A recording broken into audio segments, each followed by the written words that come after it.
Hello my dear students and welcome back to the channel. आज का class हम continue करेंगे अपना ओडिशा एनईपी सेमेस्टर 2 का paper corporate accounting and reporting.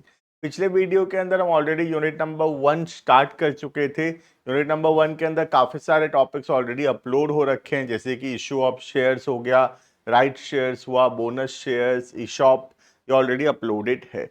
आज का जो क्लास है उसमें हम पढ़ेंगे बायबैक ऑफ शेयर्स। बायबैक एक बहुत ही इंपॉर्टेंट, बहुत ही क्रिटिकल टॉपिक है, तो अच्छे से एकदम ध्यान से पढ़ना। पर before we start you can check the description में एक ऐप का लिंक है, ऐप को डाउनलोड करो, रजिस्टर करो, और complete videos, notes, practice set, important question सब कुछ अवेलेबल होगा। कुछ ग्रुप्स के भी लिंक हैं, टेलीग्राम चैनल का लिंक है, उसको भी ज्वाइन कर लेना, वहां पे तुमको टाइमली अपडेट्स मिलता रहेगा। क्लियर? तो स्टार्ट करते हैं वीडियो को। टॉपिक है बायबैक ऑफ शेयर्स। बायबैक का मतलब होता है जब कंपनी शेयर वापस ले रहा है from the share holder. Share वापस ले रहा है और बदले में उनका जो पैसा है उनको रिटर्न कर रहा है। ठीक है? जब कंपनी शेयर्स इशू करता है तो कंपनी शेयर देता है शेयर होल्डर को, और शेयर होल्डर जो है पैसा देता है कंपनी को। बायबैक में क्या होता है, इसका उल्टा। मतलब अब कंपनी के पास सरप्लस पैसा है, कंपनी को शेयर होल्डर्स का पैसे का जरूरत नहीं है, तो कंपनी ये शेयर्स जो इशू किया था शेयर होल्डर्स को, वो शेयर वापस ले रहा है कंपनी, और कंपनी जो पैसा लिया था अपने शेयर होल्डर से, वो पैसा शेयर होल्डर को वापस करेगा। क्लियर है? तो basically buyback of capital simply means that return of capital. जो पैसा हम मालिक से लिए थे, शेयर होल्डर से लिए थे, वो पैसा हम अपने ओनर को वापस कर रहे हैं। क्लियर? बायबैक एक बहुत ही क्रिटिकल और बहुत ही इंपॉर्टेंट कॉन्सेप्ट है कंपनी के पॉइंट ऑफ व्यू से। क्यों? देखना, जब भी एक कंपनी बंद होता है तो कंपनी पहले पेमेंट करता है अपने एम्प्लॉइज का ड्यू, अपने क्रेडिटर्स का, ये सब का पेमेंट करता है। ठीक है? उसके बाद पैसा बचता है तो कंपनी पैसा वापस करता है बैंक का, डिबेंचर्स का। ठीक है? उसके बाद कंपनी का पैसा बचता है तो कंपनी पैसा वापस करता है प्रेफरेंस शेयर्स का, और फिर जब पैसा वापस फिर भी बच जाता है, पैसा वापस किया जाता है इक्विटी शेयर होल्डर्स का। क्लियर? तो जब भी कंपनी बंद होता है तो ये प्रोसेस है लिक्विडेशन ऑफ अ कंपनी का, जहां पे इक्विटी शेयर होल्डर्स का बारी लास्ट में आता है, आखिरी में आता है। ठीक है? अब बायबैक में क्या हो रहा है, देखना। बायबैक में कंपनी ये इक्विटी शेयर होल्डर को पैसा दे रहा है, तो देखोगे तो टेक्निकली ये इक्विटी शेयर होल्डर जो है ये लाइन तोड़कर आगे आ रहे हैं, क्योंकि इनका लाइन में नंबर 4 नंबर है। लेकिन बायबैक से क्या हो रहा है कि 4 नंबर वालों को पहले कंपनी पैसा दे रहा है यहां पे। इसीलिए बायबैक के लिए बहुत इंपॉर्टेंट प्रोविजंस बनाना जरूरी है, वरना क्या होगा, जब भी कंपनी बंद होने वाला रहेगा, इक्विटी शेयर होल्डर देखेंगे कि हमारा नंबर तो लास्ट में आएगा, तो वो लोग क्या कर सकते हैं, वो लोग बायबैक करवा लेंगे। ठीक है? कंपनी बंद होने वाला रहेगा उसके ठीक 2 महीना, 3 महीना, 6 महीना पहले वो लोग बायबैक करवा लेंगे, और बायबैक से क्या होगा, इनको इनका पैसा पहले मिल जाएगा। फिर जब कंपनी बंद होगा तो हो सकता है कंपनी इन लोगों का पैसा फिर पेमेंट ना कर सके। क्लियर? तो इसीलिए बायबैक के लिए इंपॉर्टेंट प्रोविजंस बनाना जरूरी है। बायबैक का लिमिट भी रखना जरूरी है। ऐसे नहीं कि हम जितना मर्जी उतना बायबैक कर सकते हैं, बायबैक का एक लिमिट भी मेंशन होगा कि इससे ज्यादा बायबैक नहीं हो सकता। क्लियर है? तो there are certain conditions which need to be fulfilled for the purpose of buyback. ठीक है? और बायबैक में लिमिट भी है, ऐसे नहीं कि हम सब शेयर को बायबैक कर देंगे। बायबैक का लिमिट है, उससे ज्यादा शेयर बायबैक नहीं हो सकता। क्लियर? तो स्टार्ट करते हैं प्रोविजंस को। देखना, when a company wants to buy its own stock from the shareholder it is known as buyback। जब अपना शेयर खुद ही वापस खरीद रहा है शेयर होल्डर से, इसलिए उसका नाम पड़ गया बाय बैक, मतलब वापस खरीदना। Buyback is a method of cancellation of shares. It leads to reduction in the share capital of the company as opposed to issue of share which results in increase in the share capital।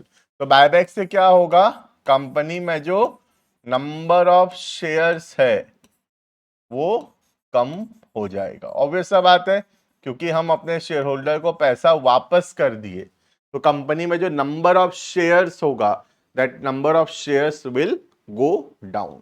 Clear है? जैसे पहले 1000 share था, अभी हम 200 share का buyback कर दिए, मतलब 200 शेयर का पैसा वापस कर दिए, तो अभी कंपनी में कितना शेयर बचेगा? 800 शेयर बचेगा। क्लियर? तो buyback results into reduction of share capital. Clear? Next, objectives of buyback. पहला, इंक्रीज द ईपीएस। ईपीएस का मतलब होता है अर्निंग पर शेयर। तो बायबैक से क्या होगा? कंपनी का ईपीएस बढ़ेगा। कैसे ईपीएस बढ़ेगा? पहले जो प्रॉफिट होता था 1000 लोगों के बीच में डिवाइड होता था, है ना? 1000 शेयर था, तो चलो कंपनी 10,000 रुपए कमाता था, तो 1000 लोगों के बीच में डिवाइड होता था। ठीक है? तो पहले क्या होता था? 10,000 का प्रॉफिट 1000 शेयर्स के बीच में डिवाइड होता, तो पर शेयर 10। ईपीएस वाला अर्निंग पर शेयर, तो ईपीएस कितना ना? 10। अब क्या होगा? 10,000 डिवाइड होगा 8,000 शेयर में, तो अब अर्निंग आएगा 12.5। समझ में आ रहा है? तो पहले क्योंकि 1000 शेयर था, अभी सिर्फ कितना शेयर है? अभी 800 शेयर है। ठीक है? 200 शेयर बायबैक हो गया ना, अभी 800 शेयर है, तो पर शेयर कितना रुपया आएगा? 12.5 रुपीज। तो ईपीएस बढ़ा, पहले ईपीएस 10 था, अभी ईपीएस 12.5 हुआ। ठीक है? देखना वही लिखा है। पहला, increase the EPS of the share bought back. The EPS of the company will go up assuming no reduction in the earning. Earning उतना का उतना ही रहेगा, तो ईपीएस जो है पहले 10 था, अभी 12.5 होगा, मतलब बढ़ेगा। क्लियर?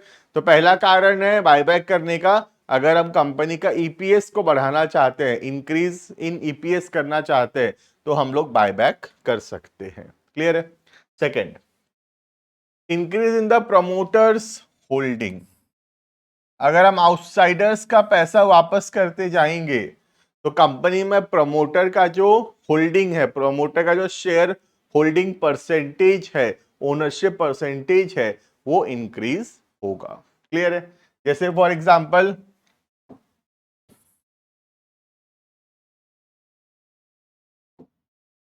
पहले 1000 शेयर था कंपनी में, जिसमें से 600 शेयर प्रमोटर का था, तो प्रमोटर कितना परसेंट कंपनी का मालिक था? 60% का। ठीक है?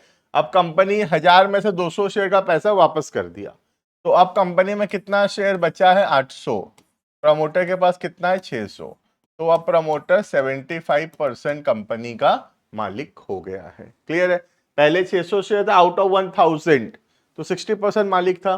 अभी 600 शेयर आउट ऑफ 800, तो 75% ओनर है। क्लियर? तो वही लिखा है कि अगर हम ओनर का होल्डिंग को इंक्रीज करना चाहते हैं, ओनरशिप को इंक्रीज करना चाहते हैं, पहले 60% ओनरशिप, तब 75% ओनरशिप है, तब भी बायबैक किया जाता है।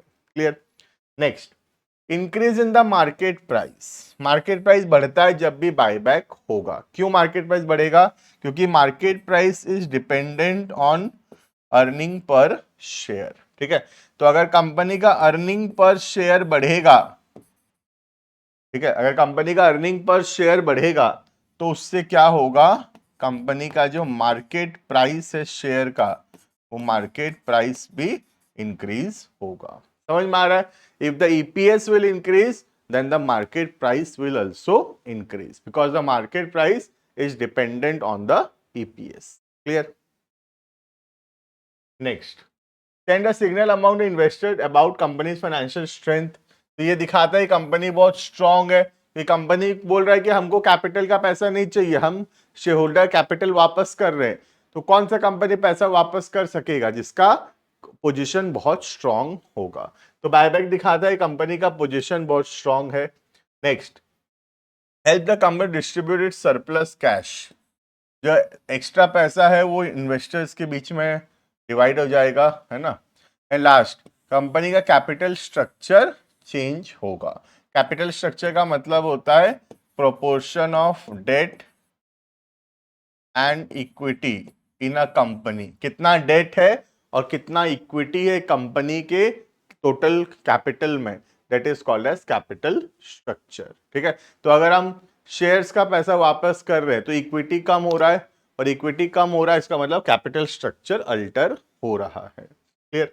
Next, criteria for buyback. Buyback के लिए क्या क्या क्राइटेरिया है? पहला, the company exhausted all avenues of fresh investment outlay in the near future. आगे आने वाले दिनों में हमको कोई भी नया इन्वेस्टमेंट नहीं करना है, तभी तो हम बायबैक कर रहे हैं। आज हमारे पास बहुत पैसा है, अगर हमको लग रहा है कि फ्यूचर में इस पैसे का यूज है, इस पैसे को इन्वेस्ट करना है, तो फिर इस पैसे को मैं संभाल के रखूंगा, बायबैक नहीं करूंगा। लेकिन अगर मुझे लग रहा है कि आने वाले दिनों में कोई इन्वेस्टमेंट नहीं करना है, कोई पैसे का उतना खास जरूरत नहीं है, तो फिर मैं डिसीजन लूंगा बायबैक करने का। Clear. Second, buyback can be undertaken without jeopardizing the lenders risk. तो लेंडर्स रिस्क को हमको कम से कम रखना है। जो हमको लोन दिए हैं, जो हमारा बोरोड फंड है, जैसे हम बैंक से लोन लाए हैं, डिवेंचर से लोन लाए हैं, तो ऐसा नहीं होना चाहिए कि बायबैक की वजह से उन लोगों का रिस्क बढ़े। क्योंकि अगर हम बहुत ज़्यादा बायबैक कर देंगे तो उससे क्या होगा, कंपनी में पैसा खत्म हो जाएगा, और अगर कंपनी में पैसा खत्म हो गया तो अपने बैंक लोन का, अपने डिवेंचर्स का पैसा नहीं चुका पाएंगे। इसलिए बहुत इंपॉर्टेंट है कि बायबैक हम एक लिमिट में ही करें without giving extra risk to the lenders. Lenders का रिस्क नहीं बढ़ना चाहिए उससे। ठीक है।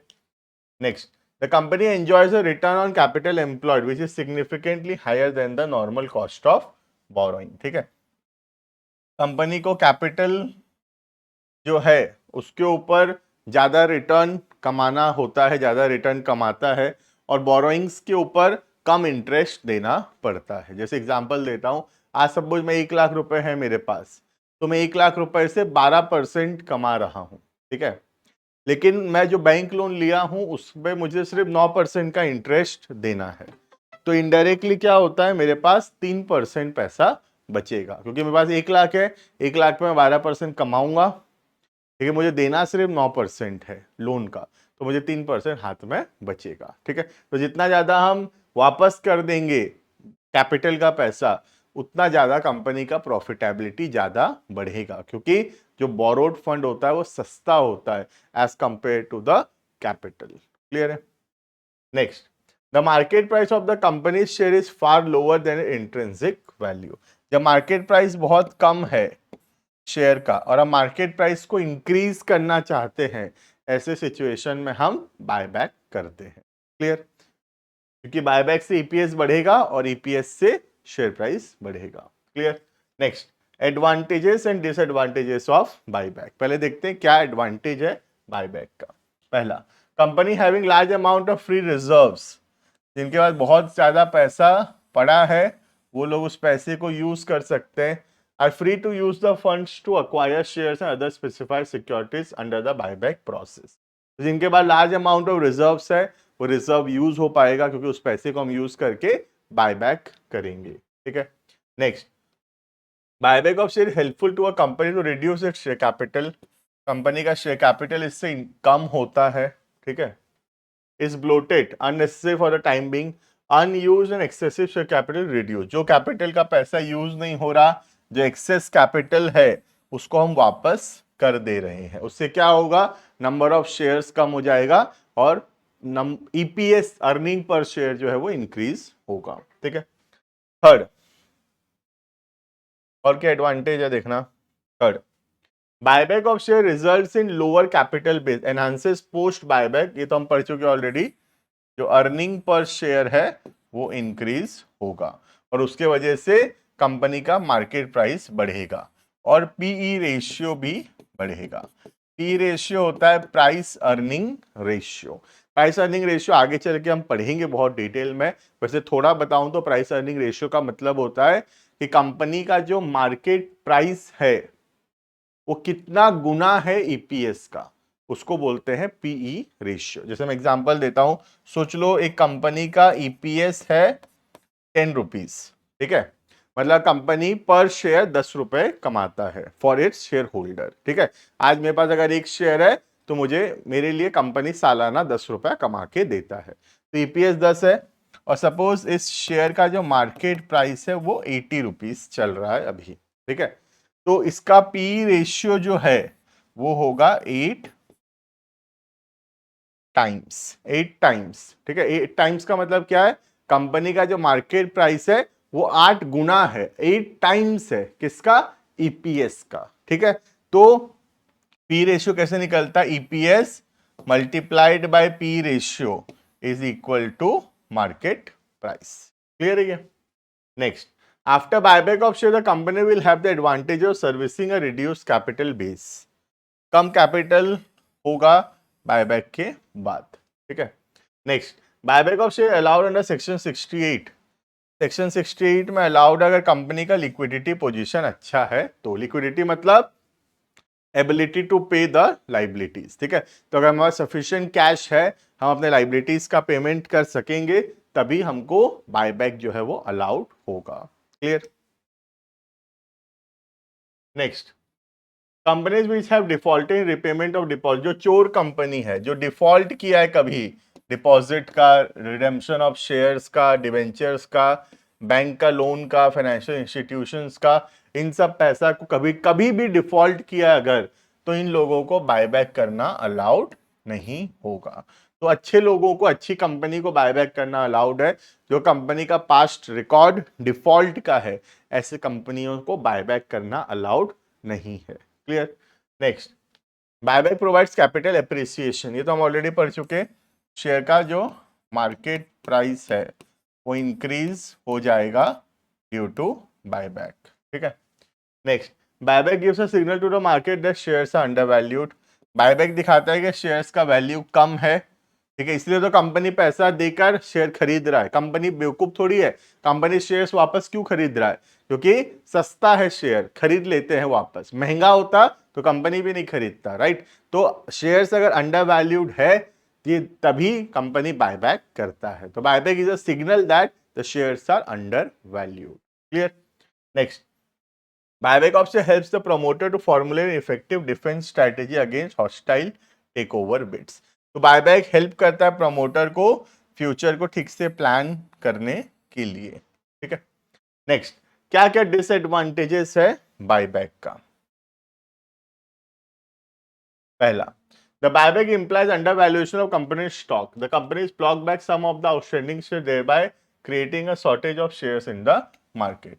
तो दिखाता है कि कंपनी का शेयर अंडर वैल्यूड है और कंपनी अपना शेयर खुद ही खरीद रहा है ताकि कंपनी मार्केट में एक शॉर्टेज क्रिएट कर सके शेयर्स का, जिसकी वजह से शेयर प्राइस बढ़े। तो कई लोग इसको एक नेगेटिव पॉइंट भी लेते हैं कि कंपनी जानबूझ के शेयर्स का शॉर्टेज कर रहा है, मार्केट में शेयर्स वापस खरीद रहा है ताकि मार्केट में शेयर्स का शॉर्टेज हो जाए, जिससे शेयर प्राइस बढ़े। Clear. Next, companies go for announcing buyback when they can't find anything better to do with their cash. जब पैसा का कोई जरूरत नहीं है तब बायबैक करते हैं।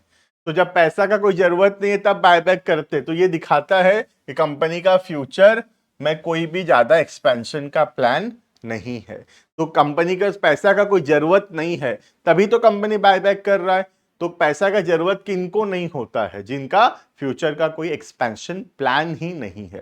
तो खराब एक्सपेंशन प्लान या नो एक्सपेंशन प्लान दिखाता है जब भी कंपनी बायबैक करता है। ये शो करता है कंपनी के पास फ्यूचर में कुछ भी बड़ा करने को नहीं है, इसलिए कंपनी पैसा का क्या करूं समझ नहीं पा रहा, इसलिए कंपनी बायबैक कर रहा है। Clear. Next, well time buyback of share is a clever way of managers to invest cheaply in a company they know rather than expensively in company they don't know। तो buyback कई तरह negatively use किया जाता है, जो सस्ता share है उसको मार्केट से खरीद लेने का, ताकि हम उस पर इन्वेस्ट कर सके। तो कई सारे कंपनी के एग्जिस्टिंग शेयर होल्डर्स, मैनेजर्स सस्ता में शेयर्स मिल रहा है मार्केट में, इस वजह से कंपनी बायबैक करता है। Clear. Next, theoretically buyback of shares should have no difference to the shareholder whether the company returns cash in the form of increased dividend और by way of repurchase। तो एक share holder के हिसाब से कुछ फर्क नहीं पड़ता, या तो उसको पैसा मिल जाए in the form of dividend तो भी चलेगा, या कंपनी उसका पैसा वापस कर दे in the form of buyback तो भी चलेगा, ठीक है।